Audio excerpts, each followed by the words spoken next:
Democrats kept people unpaid and unfed for 40 days, then gave Republicans exactly what they wanted without getting healthcare subsidies. Now we know why they caved.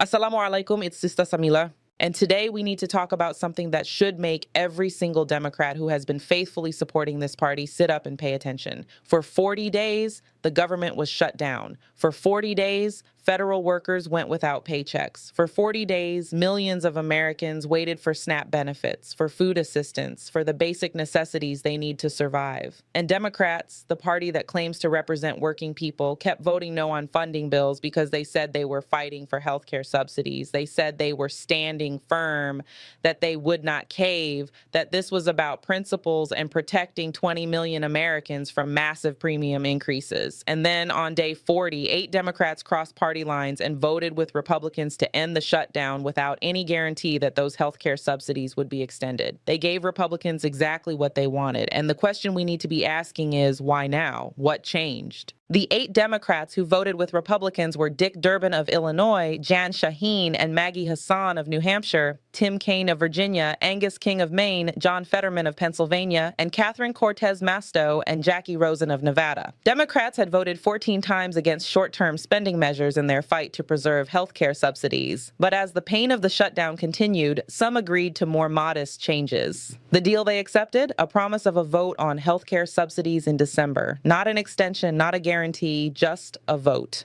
On a bill of Democrats choosing, sure, but with no commitment from House Speaker Mike Johnson to bring it up in the House and no commitment from Trump to sign it. Let me be clear about what happened here. Democrats made working people suffer for 40 days, kept federal employees from getting paid, kept families from getting food assistance, and then they folded without getting what they said they were fighting for. They accepted a handshake deal, a promise, a we will vote on it later arrangement, and progressive Democrats like Bernie Sanders are furious. Sanders said he was voting no on the continuing resolution that would double healthcare premiums for 20 million Americans, kick 15 million people off Medicaid, and allow 50,000 Americans to die unnecessarily every year, all to give $1 trillion in tax breaks for billionaires. Elizabeth Warren called it a terrible mistake. House Democrat Greg Casar called it a betrayal and a capitulation, and they are right. But here is where it gets interesting, where we start to see what really motivated this cave. Airlines canceled more than 2,000 flights on Sunday for the first time since the shutdown began, with more than 7,000 flight delays. The airline industry was collapsing. Air travel was grinding to a halt. And look at who voted to end the shutdown. 2 senators from Nevada, Jackie Rosen and Catherine Cortez Masto. Nevada's economy is built on tourism and travel. When airlines are canceling thousands of flights, when air traffic controllers are not getting paid, when people cannot travel, Nevada's economy suffers catastrophically. Rosen said in a statement that Trump and Republicans are weaponizing their power to inflict pain on working people, fully withholding SNAP benefits and gutting the tourism industry by grinding air travel to a halt. Cortez Masto emphasized that the impact to travel had been particularly harmful to Nevada and that the impacts to food assistance programs provided a new sense of urgency. Translation, the corporate interests these senators serve, the casinos, the hotels, the airlines, the entire Nevada tourism machine was losing money. And when corporations start hurting, suddenly these Democrats find urgency. When working people are hungry, Democrats can wait 40 days. When airlines are losing revenue, Democrats cave in 24 hours. And here is what makes this even more damning. 7 out of 8 of these Democrats received donations from the American Airlines pass in 2020, 2022, and 2024. 7 out of 8. This is not coincidence. This is not accident. This is how corporate money works in politics. These senators took money from the airline industry, and when that industry started really hurting, when the losses became significant, these senators responded. Not to the suffering of federal workers, not to the hunger of families waiting for SNAP benefits, not to the healthcare crisis facing 20 million Americans. They responded to their corporate donors. Let us talk about who these 8 Democrats really work for. 4 of them are retiring, so they do not have to face voters again. Several are former governors who have deep relationships with corporate interests in their states. And the Nevada senators, their entire political identity is wrapped up in protecting Nevada's tourism and airline industry. They have pushed for billions in federal funding for airports.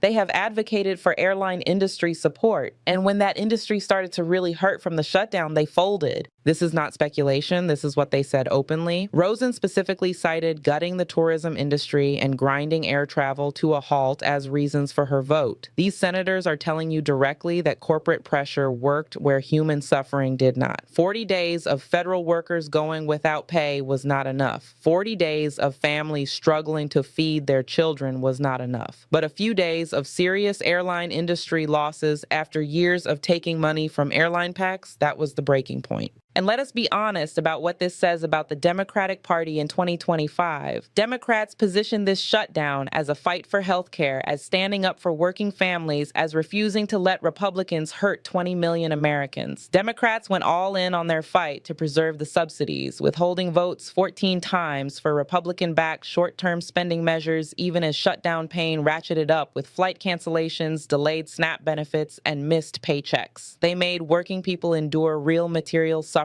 telling them it was necessary, that they were fighting for something important, and then they gave up without getting it. The agreement to reopen the government includes a Senate vote on healthcare by the second week of December on a bill of Democrats' choosing, but that informal deal is not part of the legislative text. It was unclear whether the two parties would be able to find any common ground on the healthcare subsidies before the promised December vote. And House Speaker Mike Johnson said he will not commit to bringing it up in his chamber. So Democrats accepted a promise that Republicans can break with zero consequences. They accepted a Senate vote that means nothing if the House will not vote on it and Trump will not sign it. They traded 40 days of real suffering for a symbolic gesture. From a strategic standpoint, this is political malpractice. If you're going to make people suffer through a government shutdown, if you're going to position yourself as fighting for something important, you better actually win that fight. You better get a real concession, not a promise to maybe vote on something later. Democrats could have ended this shutdown on day 1 if they were willing to accept what they accepted on day 40. Instead, they prolonged the pain, made working people suffer, damaged their own political standing, and then folded anyway. This is lose, lose, lose politics. And the people who are calling for accountability are right to do so. There are Democrats talking about primarying Chuck Schumer, about holding these 8 senators accountable, about demanding better from party leadership. Schumer voted against moving ahead with the package, along with all but 8 of his Democratic colleagues. So Schumer at least held the line, but his caucus broke. And that is a failure of leadership, too. If you cannot keep your caucus together, if you cannot deliver on what you promised to fight for, then what are you doing? Let me put this in Islamic perspective because the principles are clear. The Quran says in Surah An-Nisa, verse 135, "O you who have believed, be persistently standing firm in justice, witnesses for Allah, even if it be against yourselves or parents or relatives. Whether one is rich or poor, Allah is more worthy of both. So follow not personal inclination, lest you not be just. And if you distort your testimony or refuse to give it, then indeed Allah is ever with what you do acquainted." Justice requires standing firm even when it is difficult, even when it costs you something personally. These Democrats claim to be standing for justice, for the health and well-being of millions of Americans. But when corporate pressure mounted, when the airline industry started hurting, when their donors called, they abandoned that stand. The Quran also addresses those who are entrusted with leadership and responsibility. In Surah Al-Ma'idah, verse 8, "O you who have believed, be persistently standing firm for Allah, witnesses in justice, and do not let the hatred of a people prevent you from being just." Be just, that is nearer to righteousness, and fear Allah. Indeed, Allah is acquainted with what you do. Leadership is a trust, an amana. When you tell people you are fighting for them, when you ask them to endure hardship because you are standing on principle, you have made a covenant with those people. Breaking that covenant, folding under corporate pressure after making working people suffer, is a betrayal of trust. From a psychological perspective, what we are seeing is what happens when political parties become more responsive to corporate donors and industry lobbies than to the people they claim to represent. These 8 Democrats represent states where specific industries have outsized influence. Nevada's entire economy revolves around tourism and gambling. When those industries hurt, Nevada's senators feel pressure that overrides everything else. This is how corporate capture works. It is not always as blatant as quid pro quo corruption. It is about whose pain registers, whose concerns get prioritized, whose phone calls get returned. The American Airlines PAC did not need to call these senators during the shutdown for them to feel the pressure. The infrastructure of influence was already built through years of campaign donations. These senators took money from airline PACs in 2020, took money in 2022, took money in 2024, 7 out of 8 of them. That creates a relationship, an understanding, an obligation. So when that industry starts to really hurt, when the airlines are canceling flights and losing money, these senators feel that pressure viscerally. Meanwhile, federal workers going without paychecks, families struggling to feed children, that suffering is abstract to them. It does not hit the same way. And this is why people are losing faith in the Democratic Party. This is why working class voters, including Black voters, are increasingly frustrated with Democrats who talk progressive but govern like corporate moderates. You cannot claim to be the party of working people while making working people suffer to satisfy corporate interests. You cannot position yourself as fighting for healthcare access while abandoning that fight the moment your airline industry donors start losing money. Senate Democratic leader Chuck Schumer voted against moving ahead with the package, and Democrat Representative Hakeem Jeffries vowed to vote against the bill, saying Democrats will not support spending legislation that fails to extend the Affordable Care Act tax credits. So the party leadership at least maintained their position, but 8 members of their caucus broke ranks, and those 8 were enough to give Republicans the votes they needed. This is a failure of party discipline, a failure of strategic coherence, and ultimately a failure to deliver for the people Democrats claim to serve. If the enhanced subsidies expire as scheduled, people who shop for plans before decisions are made could leave without enrolling, and it may be hard to reach them later once prices are updated. A family of 4 earning $75,000 would pay $2,498 for coverage if the enhanced subsidy was extended, but will pay $5,865 when they expire. A 60-year-old couple making $85,000 would see yearly premium payments rise by over $22,600, bringing the cost to about a quarter of their annual income. These are not abstract numbers. These are real families who will face impossible choices about whether they can afford health insurance. And Democrats just spent 40 days pretending to fight for these families, then gave up without securing their protection. The bottom line is this: Democrats played in our faces. They made working people suffer for 40 days while they claimed to be fighting for health care.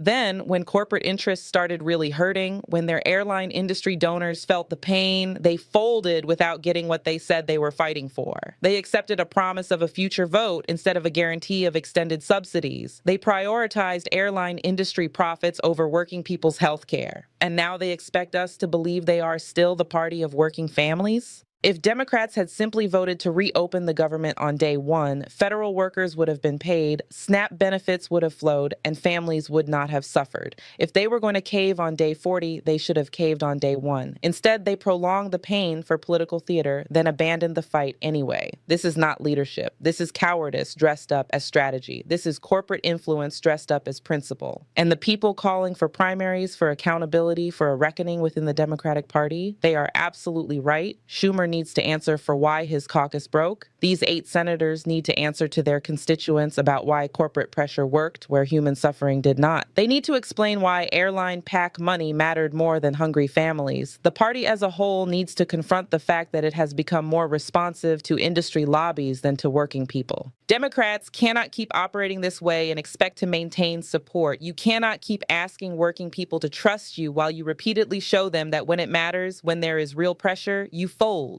You cannot keep promising to fight for health care, for workers' rights, for economic justice, and then abandon those fights the moment your corporate donors start hurting. People are watching, people are learning, and people are losing patience with a party that talks left but governs center-right.